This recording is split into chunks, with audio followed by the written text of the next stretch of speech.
See Red Nation, what's good? It is a Friday here in the Shy. We're all feeling good. Appreciate y'all for tuning in to another episode of the Windy City Breeze Sports Talk Live. We are here breaking down the Chicago Bulls officially signing Zach Lavine to the largest deal in Chicago Bulls history. Also going to get into Dalen Terry's deal, some expectations for Summer League, and where did the Bulls really improve the most this offseason? All that and more on today's episode of the Windy City Breeze Sports Talk Live. Make sure you hit that like button, subscribe to the page. We do talk Chicago sports daily on this channel. It's the only channel talking Chicago sports, how Chicago talk. So make sure that you get in tune with us, man. Let's go.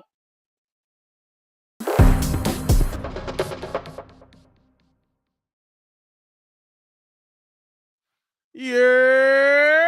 How y'all feeling today, man? What's good in the chat? Who we got in the chat already, man? You know, the chat be busting. We got Just Call Me in the chat. What's going on with you, my boy? We got Baki in the chat. As always, man, appreciate y'all for tuning in and rocking with us on this fine day, man. Shout out to everybody out here showing love and support to the show, man. We are growing daily. We have crossed 14.5. We're getting close to that 15,000 subscribers mark. We are less than 500 subscribers away from 1,500 subs, man. So appreciate you guys for tuning in and showing love as you guys always do, man. If you're in here right now, man, hit that like button, subscribe to the page, man. Like I said, we talk Chicago sports daily on this channel. It's the only channel talking Chicago sports, how Chicago talk. So make sure that you get in tune with us, man. What else is going on? Oh, also, if you haven't done so, check out twcbreeze.com. Go over there and grab some of your Bears merch for your boy, man. We are going to be making a modification to the shirts and the hoodies and stuff. Also going to be coming out with some bomber jackets and some nice varsity jackets for you guys that are getting ready for the fall, man. So shout out to you guys for showing support over there as well, man. Let's get into the topic here today, though, man. The Chicago Bulls have officially signed Zach Lavine to the largest deal in Chicago Bulls history. And I love it personally, right? I love it. I feel like this is a deal you had to do. I feel like this is a move that you had to make if you're the Chicago Bulls, right? And there's a lot of people that are against it, but they don't look at the fact that if you don't make this move or if you don't offer him this deal at a minimum, which they already had, it was always on the table, right? That teams are looking, or players are looking at you different when they want to come here. Players are looking at you differently when they want to get here. And I know there's a lot of people that feel there's a lot of other free agency moves that could have been made, should have been made. We'll get into those as well. We got Corey in the chat. What's going on with you, my boy? Also, I will say this. Summer League game today, just so that we're getting this in early. I want to make sure I don't forget to say it. Summer League game today. We will be live calling the Summer League game today. I know, right? Crazy. Why are we live calling the Summer League game? Because, hey, might as well. But yeah, we'll break down the Summer League game today. We'll also have random videos dropping throughout the day, man. This is going to be a work Friday for me. It's not going to be a slow day, but we will be live calling that game because I think who said that? The Sports Advocate on Twitter, somebody said, oh, I know a lot of the people over in Australia can't get it. So tune in for that as well. I think that game is at 3 p.m. today. Don't expect the best live call in the world because they don't keep rosters like that. You got to like search online for that. So it'll be interesting to see. But I might not even be able to find a scoreboard for that month. I might have to go through OBS. But the thing on Zach Lavine signing, right?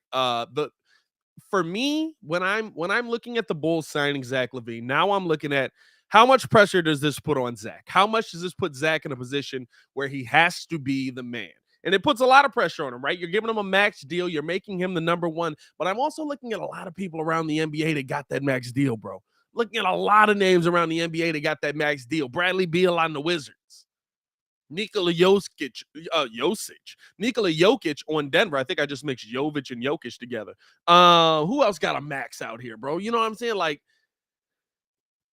Devin Booker, who probably out of everybody is in a good situation to be in on that, right? Like most of those names that got max deals this offseason, their teams aren't in a position to add to what they have to help them continue to win. The Chicago Bulls are. And I think that's huge. I think that that's huge that the Bulls are still in a position where they still can add pieces to this team, where they still can add names to this team, right? That are going to be able to come in and contribute. That's a big thing. Because, right, sometimes the combination of the guys you have, you hope that it works. You hope that it works out. You hope that with DeMar and with Vooch here, you're able to go far. You're able to win an NBA championship, right? But sometimes you just got to add that extra piece. And the Bulls still have room to do that. There's still the luxury tax. There's still a bunch of different exceptions that can come into play, right? And the Bulls have left this open. Me and Hayes talked about it today on uh, uh, um, Locked On Bulls. Make sure you guys check out the latest episode of Locked On Bulls as well. Me and Hayes talked about it today on Locked On Bulls, right? And we were talking about the fact that the Bulls could be poised for a midseason trade. And I said it's all based on what we see from Patrick Williams. But the fact that they're in a position for a midseason trade really shows how far thinking AK is being with this. He goes out and what we come into the offseason saying? We've got to address our needs. We've got to address our needs. What were our needs? We need a three-point shooter. Did we get that? I think you did. In two really interesting names that you might not think about. Justin Lewis, to me, going to be a spot-up shooter for the Chicago Bulls team. I think he will spend some time with the Windy City Bulls. They signed him to a two-way deal as well. So I think he will spend some time down with the Windy City Bulls. But when you look at Justin Lewis and what he did in college, right? Yeah, he was undrafted. He was the highest touted undrafted player that people wanted to go after. And the reason for that is because there's a lot of things that Justin Lewis did versus top competition and versus good competition that people don't look at because he went against Marquette. Yeah, it's not game in and game out where he's getting that same level of competition, right? He's not going up against the best of the best every single game in college at Marquette. But you know what he is doing? When he is, he's showing up. When he is, he's putting on a show. When he is, he's rebounding. When he is, he's shooting the ball. Well, I think he's going to be an excellent spot-up shooter for the Chicago Bulls. I think that's one of the gets that the Bulls got. That's a great get to me. And then on top of that, right, you bring in Goran Dragic, who seems like a no-name piece. To me, Goran Dragic is insurance, right? If Kobe White can't knock down those shots, I don't really have a use for him on the court unless he's going to come back and be this amazing defender. And I will say, if Kobe White improves the handle, I think the handle was the biggest issue for Kobe White getting his shot. And we saw him working on that handle. If he's able to improve that handle and get downhill and get to the bucket and get open looks and stuff like that, we could be talking about a different Kobe White. But to me, right, you're looking at a player in Goran Dragic who, if Kobe White can't get it going, Goran Dragic is an above 40% three-point shooter on the spot up. Hey, guess what? We addressed our spot up issues. We addressed the drive and kick to the wide open player that can't knock down his shot right there, right? I think those are two big moves that the Bulls made. And then the other move that no matter what we say, and honestly, right, health could have solved a lot of our spot up issues there. Just being healthy could have done a lot for the Bulls in that situation because you got Lonzo on that wing instead of DeMar, or I'm sorry, instead of Troy Brown. But the biggest thing to me that the Bulls did, no matter what you look at last season, if the Bulls are healthy or the Bulls aren't healthy, you have to love the fact that they went out and they got size at what we'd call a discounted price, and it still leaves a ton of room for them to go out and be able to make moves. It still leaves a ton of room for them to be, and they went out and they got a top rebounder in NBA history. Hear what I'm saying? Now, I'm not saying that totals-wise it works out, but when you're talking about rebounds per game, he's one of the best rebounders in NBA history. We got him for $6 million over 2 years. Not a bad deal in my book. Not a bad get in my book. And so there's so much room and there's so much talent on this team already. And that's the one thing that I think a lot of Bulls fans don't think about, right? Boy, my glasses are dirty. I'm sitting here looking, I'm like, good grief. That's the one thing to me that a lot of Bulls fans don't think about, right? Because it feels like we didn't make a move. It feels like we didn't make a splash. It feels like we didn't go after anybody. It feels like we didn't get the job done. But when your team is already good, you just need that garnish on top, that je ne sais quoi, if you will. You just need to add some piece. There wasn't a major piece that this team needed. The major piece this team needs is a healthy team. Because when you're running out there with a lineup of rookie Io DeSumo, Kobe White, DeMar DeRozan, Javonte Green, and Nikola Vucevic, guess what? You're going to lose some games in there. But you switch that up. You go Lonzo Ball, Zach Lavine, DeMar DeRozan, Patrick Williams, Nikola Vucevic, and now on your bench you got Io DeSumo. On your bench you got Alex Caruso. On your bench you got Kobe White. On your bench you got these young pieces that you're hoping to take a step. That's a move in the right direction. Oh, by the way, there's still money to do quite a bit with on this Bulls team. Shout out to the coldest Jenkins. He says Drummond is a good low-risk signing. The poor man's Rudy Gobert. We need circa Ronnie Brewer defensive prowess on the perimeter. And here's the other thing too, right? When we talk about the defense, and the defense was poor last season, and I think for me with DeMar was the most annoying to me because DeMar's felt like a lack of defensive effort at times. Zach, you could tell he was hurt. But when I look at when I look at that defense, when it is Lonzo, when it is Zach Lavine healthy, when it is Patrick Williams, perimeter defense wasn't that bad. But when I look at it when it's those guys injured, not in the lineup, yeah, it takes a big hit. And even looking at putting those starting pieces in there, your best perimeter defender during the season last season was your rookie. Was Io DeSumo. And so to me, right, that's the toughest part about it, where you're talking about now a fully healthy lineup: Lonzo, Zach, DeMar, P. Will, Vooch, benches, Io DeSumo, Kobe White.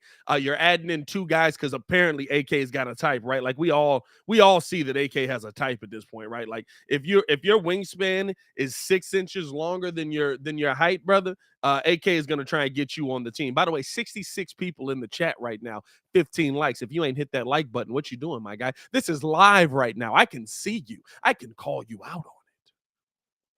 Shout out to y'all.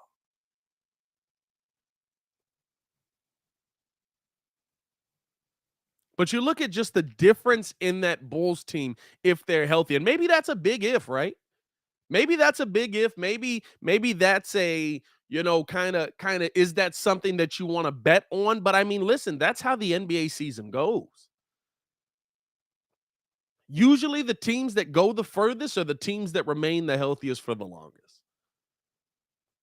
There's not a lot of times where you see a team making the NBA finals that had a ton of health issues during the season. That's just how it goes.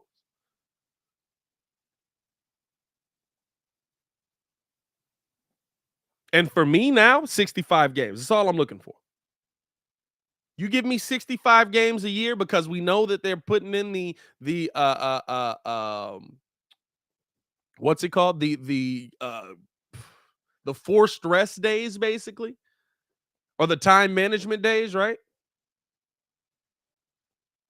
So you know that they're gonna miss at a minimum 10 to 12 games a year. So 65 games for me, you played a full season at this point. It's just a different world, man. It's a different league. I was listening to Captain J Hood today. Shout out to my boy Hoodie. Shout out to David Kaplan. Hopefully that one day we'll get to meet, man, and get to talk face to face. And hearing him talk about how sports has changed so much just since how do you phrase it? Like, he was talking about baseball, right? And he was talking about how in baseball, there's some young kid, I think he was on like the Dodgers or the Braves or something like that. And he had a perfect game going. He was over 100 pitches and they pulled him, and they were talking about pulling him. And how different sports is now. Because back in the day, perfect game, you would never think of pulling somebody. But now it's just such a different world. And the NBA is kind of the same thing, right? The NBA's turned into the same thing. Those guys are not going to play 82 games a year anymore. Nobody's doing that. The players that are playing 80 to 82 games a year are the bench pieces that end up getting into the starting lineup when your star gets some rest. These guys are putting in their bodies cost a lot more money now. They're putting in a lot more work. They're giving these guys the time off. So to me, 65, 70 games a year, that guy played a full season at this point. And it's crazy to say, but it just kind of is what it is. But here's a question that'll ask the chat, right? When you look at what the Bulls did this offseason, when you look at how the Bulls played and what the team needed, where do you think the biggest improvement for the Chicago Bulls will come? Where do you think that will it be down low? Will it be on the glass?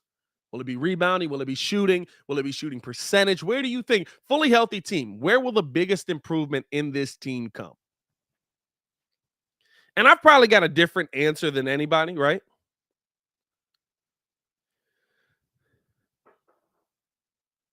For me, when I look at this Bulls team, Ken Burke says bench scoring, great answer. Junior says rebounding, great answer. Can't go wrong there. You got two dudes that literally can grab 20 boards apiece. For me, though, it's the end of the game. And what do I mean by that? Last season, who was getting the ball? DeMar. Fourth quarter, who's getting the ball? DeMar. Why? By the fourth quarter, Zach's done everything he can. Knees throbbing. He's limping. We saw it how many times? Limping. Off of the court. Vooch really wasn't getting used much in the second half. I think that's a Billy Donovan scheme issue that I would love to see addressed. Love to see addressed. But that's a whole different story there. We'll get into that as well. But at the end of the game, the Bulls got predictable. And DeMar was just a good enough player that predictable still worked. I think at the end of games now, the Bulls will be much more difficult to guard because you won't know who's going to be closing out these games, who's going to be finishing out these games, who's the person that you have to guard the closest. You won't know who's going to be the one to get the final shot on this one. We knew last year, right? No matter what, we knew.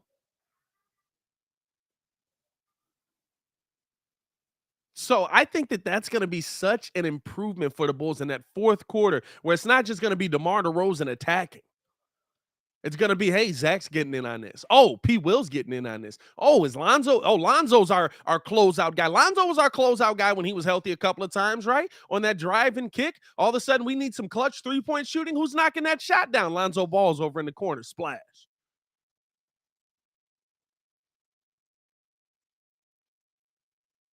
That fourth quarter, when things are going to get tough,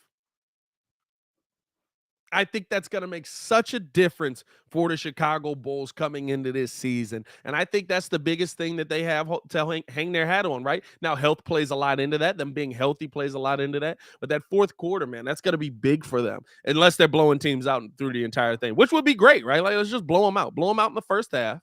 Hold the lead. I also think that's going to be the biggest difference too, right? Like, somebody said it in the chat. Who just said that? Rex Smith, shout out to Rex, man. He said experience. Io has another year. DeMar's played with these guys for a year. 100%. The experience, the knowledge, the know-how, having been there before, and the biggest thing for me, having been the hunter, becoming the hunted, getting hunted down, that all happened in the span of one season. The Bulls were the best team in the Eastern Conference for a while. And they were holding teams at bay. No, you're not going to catch us. No, you're not going to catch us. You're not going to catch us. You're not. All of a sudden, they caught us. It takes knowledge. It takes an understanding to learn how to be the hunted and keep beating everybody. It takes experience. This Bulls team was in first place. They had never played together.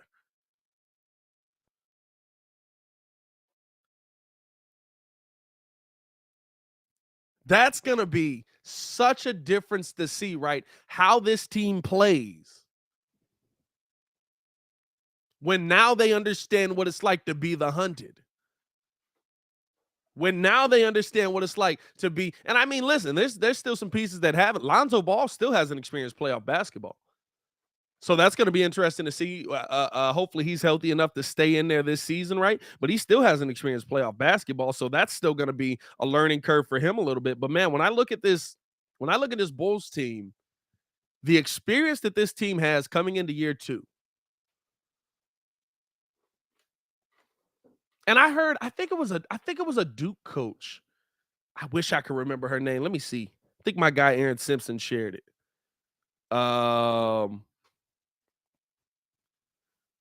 But she said, yeah, here it is. Duke Blue Devils coach Carol Lawson. Cara Lawson. I hope I'm saying your name right, man.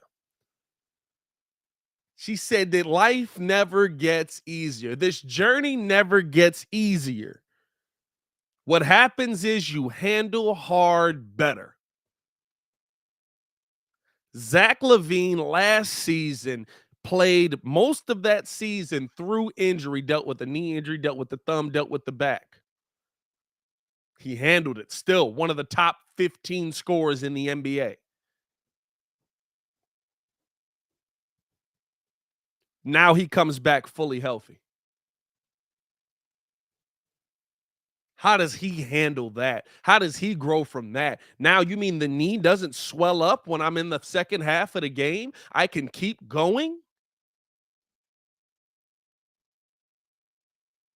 24 points a game with a bad knee.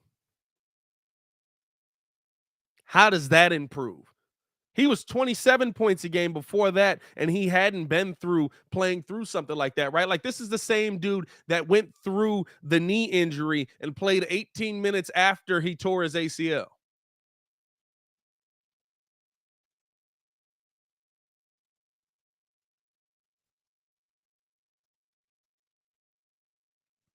This Bulls team is going to be vastly improved coming into next season, and I can't wait to see it. What we got in the comments, man. Shout out to everybody in the comments as well, man. Over 100 in the chat. No, I'm sorry. I'm just getting ready for the live call later. All 100 of y'all better be up in here for this Summer League live call, man. Sammy asked, what about Billy? He has to be smarter. Billy was a problem last season. Here's the thing that I'll say about Billy Donovan. And I know I've been more of a supporter of Billy Donovan since he's been here, right? And there's a lot of people that'll go after Billy Donovan, say that Billy Donovan wasn't good enough. The Bulls didn't do enough with Billy Donovan. He didn't adjust well enough. He didn't make moves well enough. All of that, right?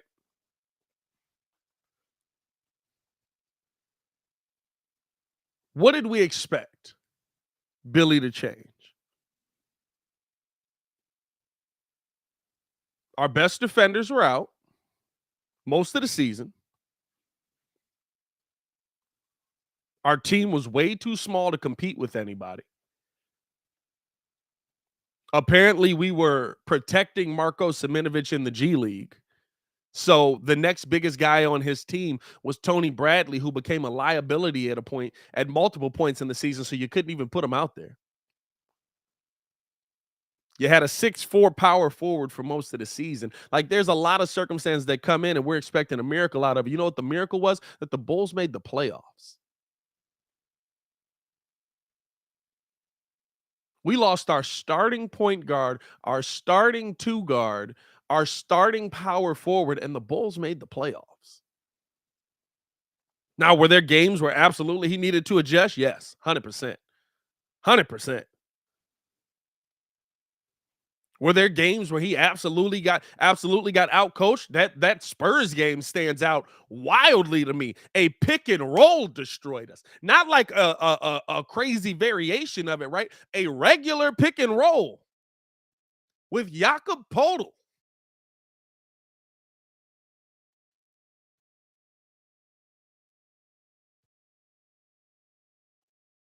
But at a certain point, right? Like, and then, like I said, there's games that Billy Donovan absolutely needed to adjust on. But what moves do we want Billy to make there?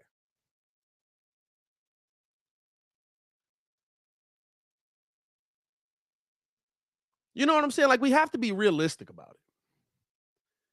We have to be realistic about what that team had, what that team was missing.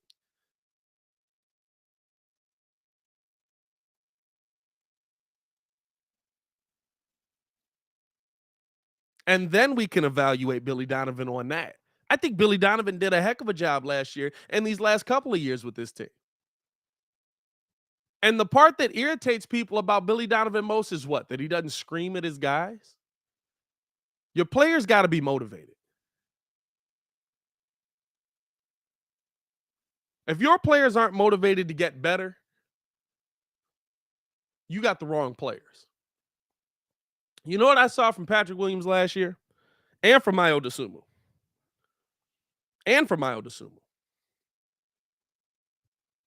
Billy Donovan didn't yell at them. He didn't cuss them out. He didn't put them out there in front of national media and get into them and all of that. He taught them. And what they do, they slowly earn their time. Now, Ayo DeSumo more so because of injury. P. Will came back at the end of the season. They were trying to work him in, but they slowly earn their time. They slowly earn the trust.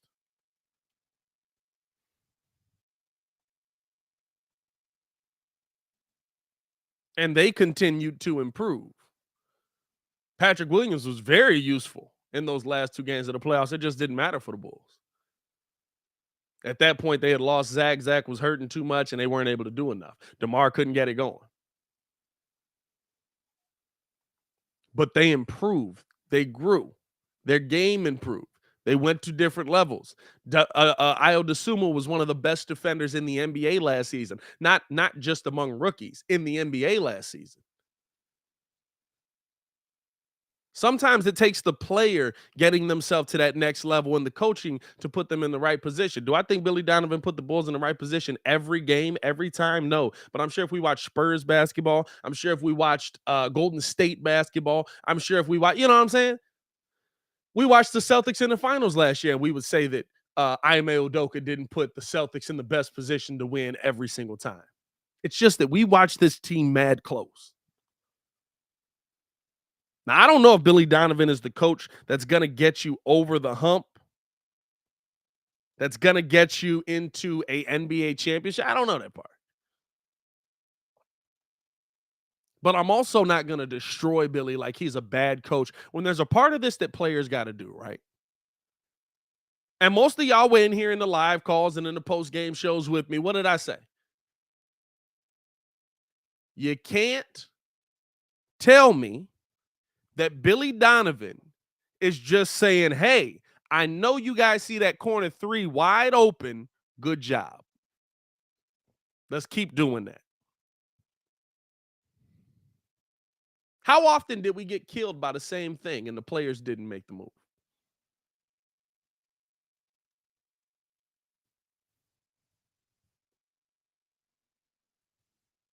How often did we see the same play? How often did DeMar DeRozan, our star, get lost on the defensive end and not be able to get out to the corner three? How often? Kobe White. And remember, we thought Alex Caruso's coming back. That'll fix it. No, it didn't. Because you still had those same pieces making those same mistakes. I'll tell you what.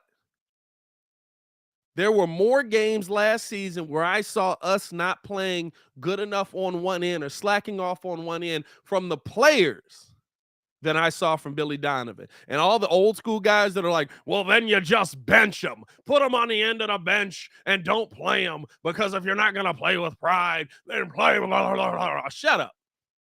Who was he going to bench him for? It's illogical. And understand, I'm very, very critical of Billy Donovan. Billy Donovan had 3 superstars and couldn't get to an NBA Finals.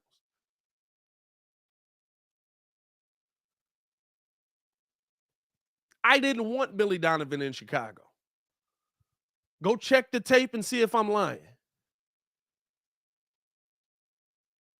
When Billy Donovan deserves to get killed, I will kill him. But I'm also not just gonna say, well, coaching should change the player's mindset. Oh, what are we coaching? Little League here? Or we coaching the NBA? If we coach in the NBA,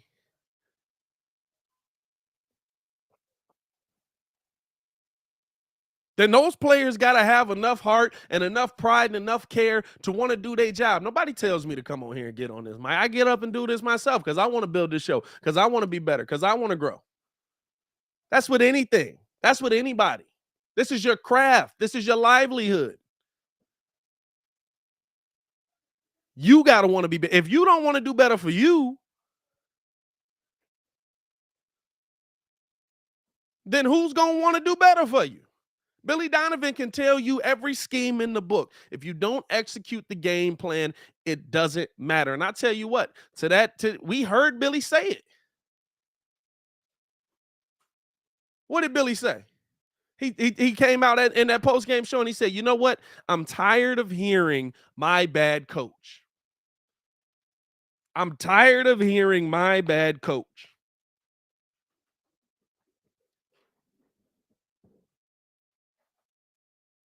You can't keep saying my bad coach. Sometimes you got to execute. Sometimes you got to make the play. So I'm willing to destroy Billy Donovan if Billy Donovan is out here looking like Jim Boylan. But I'm not going to exclude the players from that same level of conversation because I like the player. I love DeMar. DeMar gave me some of the most my favorite moments in Bulls history of being alive. Bro, the back-to-back game winners. Now I will say we shouldn't have been in those situations. We should have destroyed those teams. I will say that, right? Like, we should have destroyed those teams. But the back-to-back game winners, that's Bulls history, y'all. That's going to go down as one of the greatest moments in Bulls history.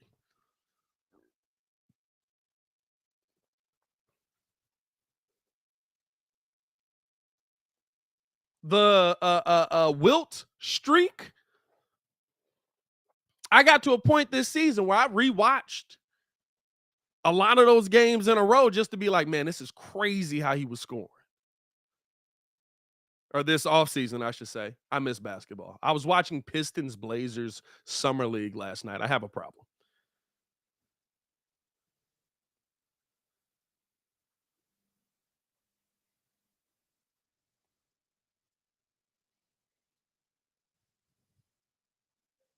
But I look at those games, and every single one of those games, you know what I'm saying? Man, he really didn't get out to that corner three. Man, he should have played up on that. Man, where's DeMar? He is lost on defense right now. I can be objective about it. That's what we got to do. When we get to the point where we can be objective fans about the game, where we can look at the game within the game and we can figure out, okay, this is what's happening on the surface level, but why is that happening? To take a Matt Nagyism, you got to ask the why. And once you figure out the why, you figure out the you.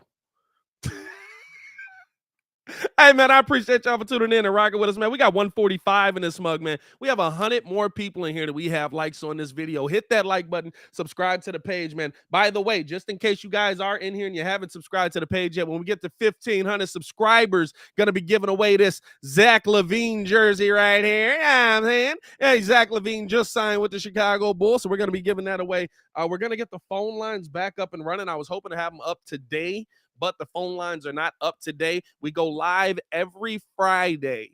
Instead of doing the normal daily show, we're going to be live for that. So if you're in here during your live on Friday, we'll give you the number next week, and we'll have this up and running next week and stuff like that. We're going to be doing some more Bulls trivia, get you entered in. We're going to do Bulls trivia from this season, or last season, I guess. Bulls trivia from last season So if you were in here for every live call, if you were in here for the games, we're going to do some stuff from the live calls. We're going to do some stuff from iconic moments in the season. So make sure that y'all stay tuned in and rock with us on that. We appreciate y'all for showing love out here. Jonathan said, Patty, you live calling the game? We'll be live calling the game, my boy. I will be live calling the game. Don't know how that's gonna go, but I will be live calling it. I don't know what I'm gonna be real with you, right? Like I was looking to see, because on a lot of the apps that I use, like the scoreboard app and stuff like that, it's what's it called? Like it has the rosters, it has all that stuff. So I can look up stats and stuff like that, right? Bro, they don't give Summer League none of that. I was like, bro, ain't nobody like keeping track of score or nothing, bro. Like they don't give Summer League none of that. So I don't know how great of a live call is going to be, because I don't know a lot of the players on the other team. I'm going to look through the roster and try to remember as many as possible. We played Dallas today. But I also don't care about none of the players on another team. But you know what? I will say this. I shouldn't say that. Summer League is interesting, right? Because Summer League is also like summer scouting. Because if you see a player on that Dallas squad today that is cooking, and you feel like he doesn't fit on Dallas, you could see that player get cut, released, and all of a sudden he's on the Chicago Bulls. So I'm always looking for that opportunity with Summer League. We're gonna do today. Bulls posted their roster. No, I got the Bulls roster. The Bulls roster is fine. It's the other teams that remembering them mugs' names. You know what I'm saying? But no, yeah, we will be live calling that game. I believe that game is at 3 o'clock Central Time. So I don't know what that translates to if you guys are in Australia right now. I don't know what that translates to across the world. But yeah, we will be live for that. So shout out to y'all for tuning in and rocking with us on that, man. What else we got on today's Friday, man? What else is on the docket? A lot of Chicago Bulls conversation. A little bit of Bears stuff. Want to hop into a little bit of Bears stuff as well. Oh, well, we talked about we gave a preview for Summer League. Like I said, we'll be live on that. What are your Summer League expectations? What are you looking to see from this team in Summer League? And also, does Summer League matter? I think that's the biggest question to me. Like, does Summer League really matter, right? Like, it's fun. We get to see basketball. I'll say this. It's a lot more competitive now. I like it a lot more now. But what are you looking to see from this Bulls team in Summer League? For me, there's a couple of things. I want to see what Justin Lewis really is, right? And I don't think that Summer League is indicative of what he is. I don't think that Summer League matters like that. Like, I'm one of those people, right? Like, for everybody that's like, bro, Jovic put up 25 in Summer League. I'm like, yeah, Denzel Valentine won a championship in Summer League. Who cares, right? Like, and was cooking. Hey, Tony Snell was dominant. Guess what he did in the NBA multiple times? 0 points, 0 rebounds, 0 assists, 0 blocks, 0 steals, 28 minutes. Yeah, I'm saying, like, Summer League matters, but not really. But the one thing that I will say about it is just kind of getting to see the skill set that guys have and how that's going to translate, right? Like, be real. If Denzel Valentine never drops that album, the fact that he's a shooter and facilitator, he might still be here. What do we got? McSeason says, I'm looking to see how Justin does. I'm excited to see him the most. I agree with you.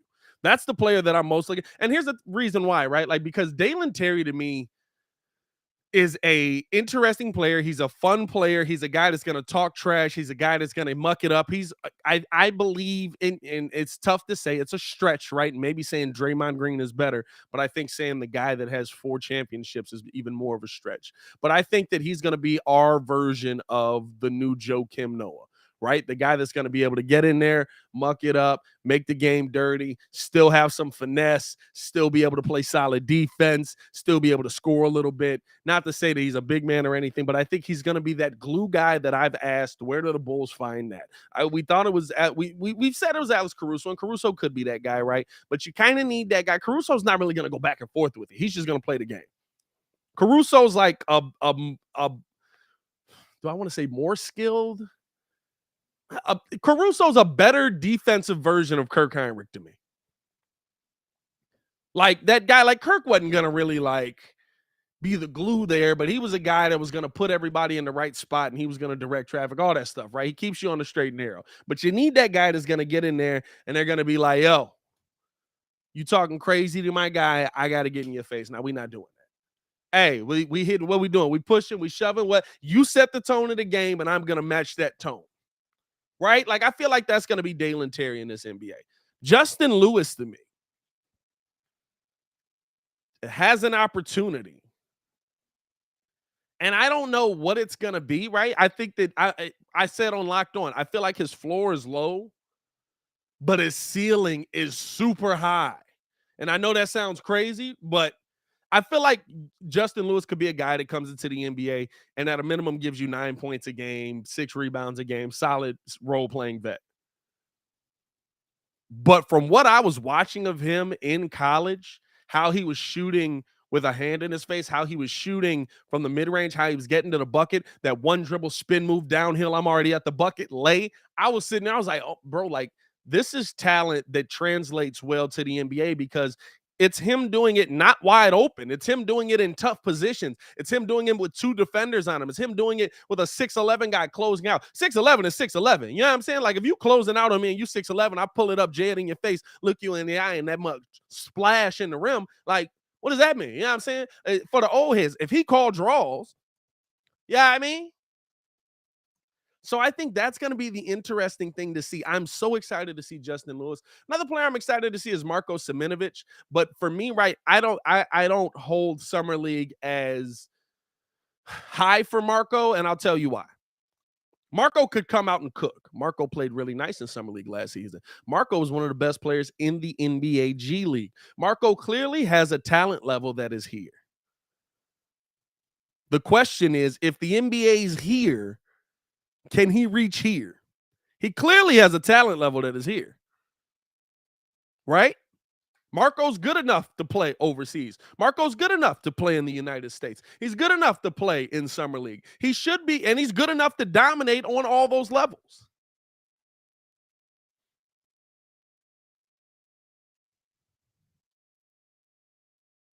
But the question is he good enough to do that at the NBA level? Is he good enough to make that adjustment, to make that leap, to make that jump to that next level? And I'm not saying dominate. I'm saying give me 10-6. Can he give me 10-6 in the NBA? If he can give me 10-6 in the NBA, he's got a spot on our roster. But if you're a 2-2 guy and you're playing poor defense and you're not able to get out there, and he's bulked up a lot, right? He went from 215 to 240. Is that right? That's what he said? I think yeah, 215 to 240. He's bulked up quite a bit. So I'm really like, I'm not excited to see Marko in Summer League because I know that Marco's good enough to play well in Summer League. Right? Like, I know he can dominate, but he's still in Summer League. Like, listen, P. Will should be playing, well, not really P. Will, but Ayo Dosunmu should be playing Summer League. But guess what? They feel that Ayo can dominate at the NBA level. He don't need Summer League. They still don't feel that way about Marko yet. And so I really want to see how that's going to translate. Levante says, what did he say? He said, time will tell and experience. No, I'm saying dominate. You want him to dominate Summer League or you want him to dominate in the NBA? Marko, here's the thing about Marko, right? Bulls fans talk about Marko like Marko was picked where Patrick Williams was. Like, we all understand, like, he was a late second round pick, right? What was Marko? Marko went where? Marko Seminovic. He went 44th in the draft. If Marko doesn't pan out, the 44th pick in the draft didn't pan out. Who was that draft? Let's take a look. 2020 NBA draft. Did somebody go after Marko that I'm going to be pissed that we didn't pick if Marko isn't good? Let me see this draft here. That's top 60. All right. 44 is Marko Seminovic. 45, Jordan Nwora. Okay. CJLB, Yam Matter. Now that's a heck of a name. Shout out to the Celtics for drafting him because the Yam matters. Warriors draft Nico Bam, and 76 is Isaiah Joe, and Hawks Skylar Mays, and Warriors draft Justin Jessup, and Kings draft Kenyon Martin Jr. He traded to the Rockets. Kenyon Martin Jr. could make an I don't know if I'd be mad though. Cassius Stanley, Jay Scrub, Grant Riller, Reggie Perry, Paul Reed, Jalen Harris, Sam Morrell. I wouldn't be mad at any of those. Right? Like if Marko Seminovic becomes a bust, I guess we could say, right? Like I don't feel like the Bulls missed on a next level talent by not getting him. Right? There's no Jokic coming after Marko Seminovic here.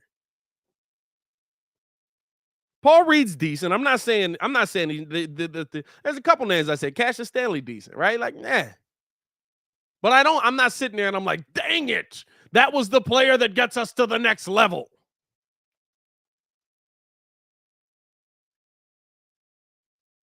Shout out to McSeason for getting that one. Marco is bust proof because the expectation was never there. Yeah, that's kind of how I feel with it. You know what I'm saying? I didn't have an expectation for Marco. I wasn't sitting there looking at Marco like, oh, this is the key. I think Bulls fans just got hype about Marco because Marco got drafted by the same dude that also found Jokic in the second round. And I will say this, the Bulls do feel like Marco's going to carve out a nice role for them in this season. But what is a nice role, right? Like it's not like if he becomes a 10-6 player, that's a successful second round pick. Somebody you can leave out there to eat minutes, that's a successful second round pick. Anything above that, now you're above expectation. So I'm interested to see what the Bulls are going to be able to do this in this summer league, but I'm not sitting here and saying that like if the Bulls don't do this crazy dominant performance here that the team is failing, right? These are the garnish pieces we're adding. We're talking about a couple of guys. Justin Lewis, Dalen Terry,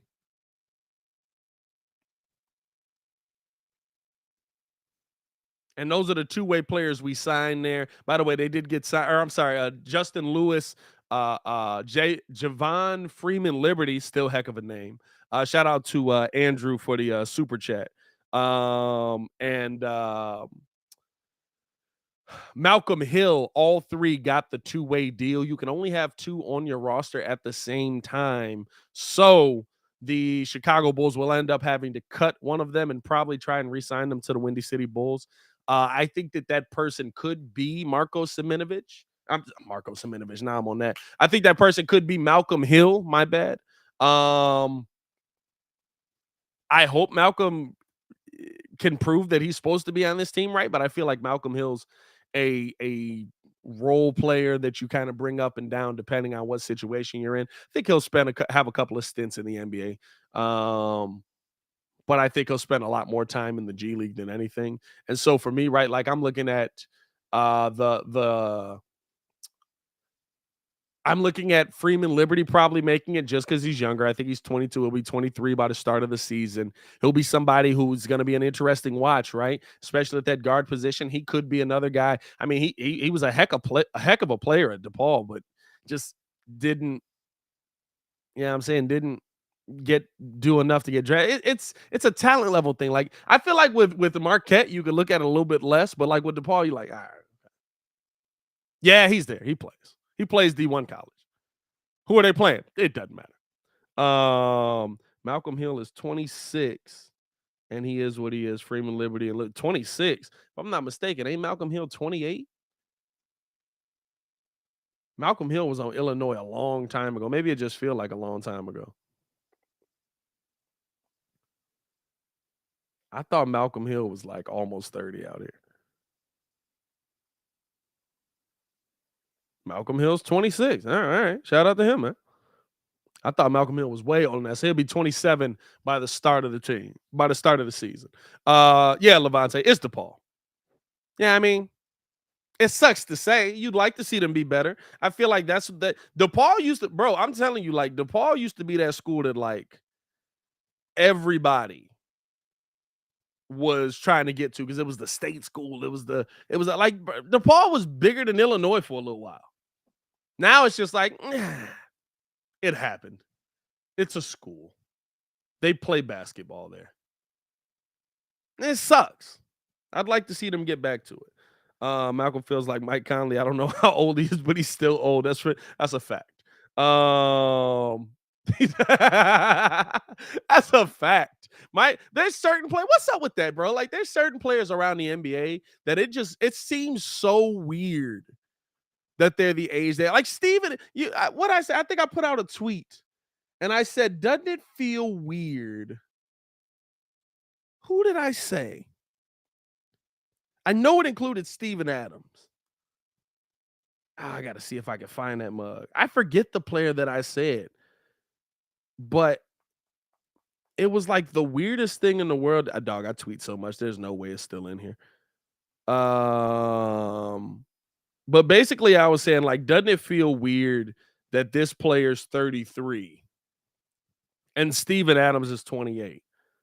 Oh, it was Hassan Whiteside. Hassan Whiteside's like 33, 32, 33. And Steven Adams is 28. I was just like, huh? Like, that doesn't even feel right. That doesn't even feel like that's how that's supposed to go. Pat, do you think the Chicago Bulls will have any players representing them in the All-Star game next season? East is stacked with guards. Zach Lavine will make it. You'll have to understand, right? There's two things that will always be true. And me and Hayes talked about this, right? Chicago carries a lot of weight. Chicago carries a lot of weight.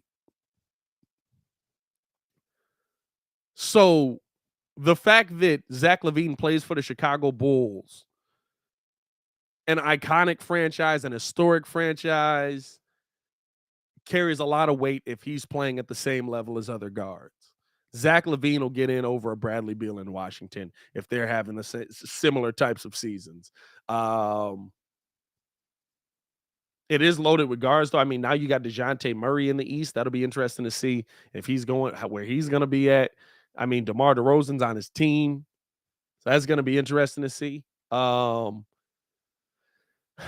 think Zach will make it. I think here's a bold prediction preseason, all based on health. I think that Patrick Williams will make his first All-Star game this season. I told y'all I think he's already going to be one of the best defenders in the NBA. If you're one of the best defenders in the NBA, and I think he's going to give us 15 to 18 points a game, I think Patrick Williams will get into the All-Star game. Boom! There's my bold prediction for today, man. Drummond will make it. Drummond will be interesting. Drummond is only 28. I feel. Oh yeah, you talking about the age thing? Yeah, Drummond is 28. Drummond is 28. Dang, that's bold. Not really though, because right, I had already said that I thought Patrick Williams would be scoring about 18 points a game.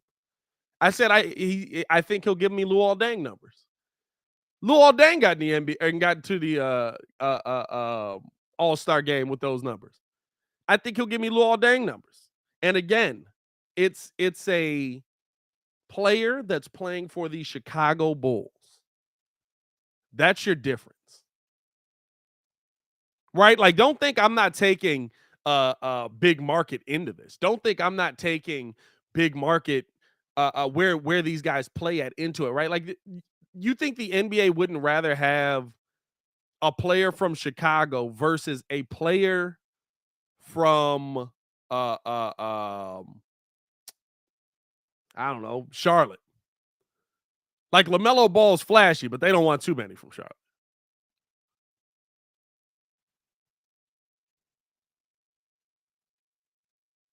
Yeah, I mean, I don't know. Corey Polk, P. Will won't make the All-Star team. Everybody's entitled to their opinion.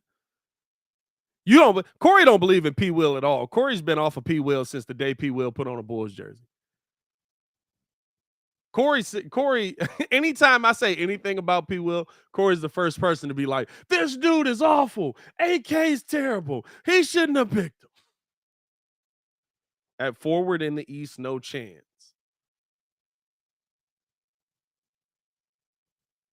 Depends on what he's doing to the other forwards in the East. You know what I'm saying? Like, that plays into it, right? Like, Luol Deng didn't make the All-Star game because he was a juggernaut offensively. Luol Deng became an All-Star because he could score. I think he averaged, what did he have that year? Like 20 points a game. But defensively, Luol Deng was one of the best defenders in the NBA.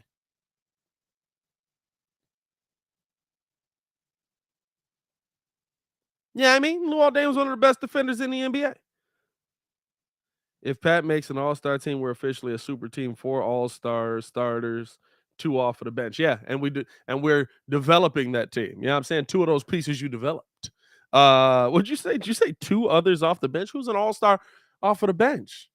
Well, Drummond has been an All-Star. Has Caruso been an All-Star? Also, what does that rookie sophomore game do? Does that count? Like, you went to All-Star weekend. Is that it? That's all that counts for? Like, you were in the building? Man, Lion was the second option though. I hate to say it, but coming from a person who was half African American usually comes into the NBA defensive red. What? What does that even mean? African American who was half African. All right, Shay. I don't even know what you're talking about there, brother. Dragic was an all-star. That's a fact. I forgot about that. That Dragic was an all-star. That's a fact as well. He shouldn't have been there. How long until Dragic is sick of somebody's gotta ask him about the Derrick Rose dunk. Like, you're playing in Chicago now. Literally, most of the networks that introduced Dragic and were doing the like welcome to Chicago, you dig, were doing the Derrick Rose dunk video to welcome them to Chicago. That's wild.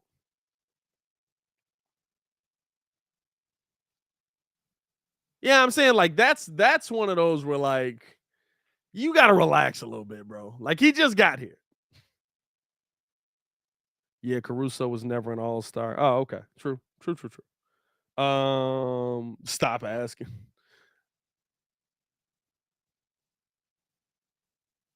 It's gonna be interesting. Man, I'm so excited for next season, bro. I'm so excited for next season. I'm not gonna lie to you. I really feel like the Bulls are gonna take a step. And I know, like, most people are looking at it and saying we didn't do much. But to me, the step is health. And if this team is 75 to 80% healthier than they were last season, that's gonna be crazy. That's gonna be crazy.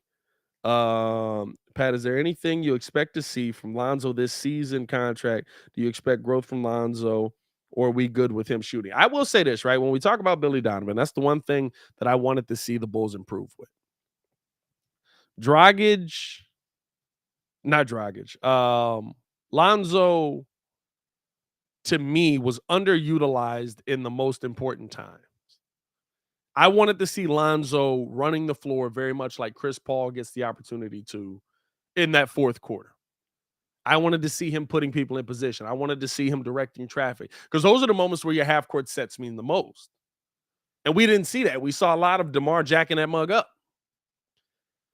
And so for me, I think there needs to be more of a game plan in place, more plays in place, right? And I know Billy he's not a play calling coach. He's not a guy that's going to sit there and he's got 37 sets ready to go. But you need to have your things that your team does the best in the best moments that you continue to use until the team's able to stop them and Lonzo Ball sets that up. That's what I want to see from the Chicago Bulls going into next season. I'm not going to lie.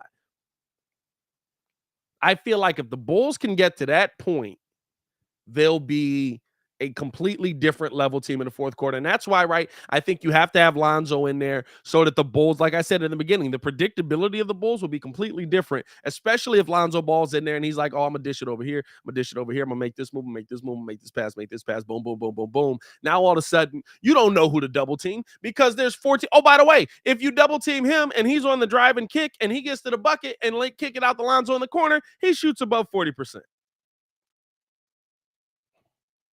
I mean, that's that's the thing I want to see from the Bulls. Shout out to the super chat from Andrew again. He said, "What's up with Dotson? Why couldn't he make it?" Dotson's out in where's he at? He's out in, I think he's on the Mavs team now. There's just too many guards on this team. There was too many guards on this team for Devon Dotson to make it. There's way too many guards on this team for Devon Dotson to make it. I think Dotson's going to be a nice player in the NBA as well. I think he's still got a shot to be. But yeah, I think there was just too many guards on this team. Hey, I will say this, though. I only jumped on here for an hour today because we're going to be live calling the Bulls game today at 3. I also want to get some content out to you guys. We got a couple of videos that I got to record and drop. So expect more content throughout the day. We're going to be live at 3 for the Summer League game. And then we'll have a video. We should have a video in between 1 and 3. And then we'll have another one between 3 and 5 or after the game. So stay tuned with us on all of that content that we're going to drop to you guys as well. I do appreciate y'all for tuning in and rocking with us as always, man. Like I said, if you haven't done so, subscribe to the page because we'll be giving this Zach Lavine jersey away at 1,500 subscribers. We're going to enter 10 names into the hopper. Out of those 10 names, we will pick one lucky winner who's able to come away with that jersey and be ready to go for next season. Shout out to y'all for tuning in and rocking with us. As always, it's your boy Pat the Designer back at it again. Y'all stay safe out there, Chicago.